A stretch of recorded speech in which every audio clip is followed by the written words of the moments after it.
Wa makna asyhadu an la ilaha illallah sareng ari maknana asyhadu an la ilaha illallah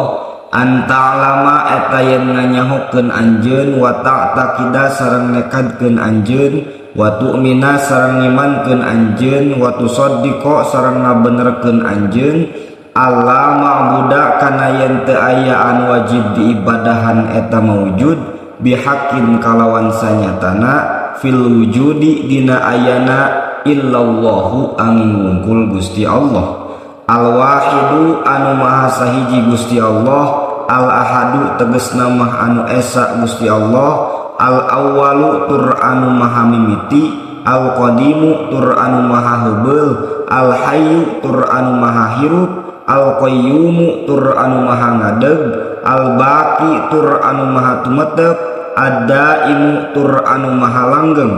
al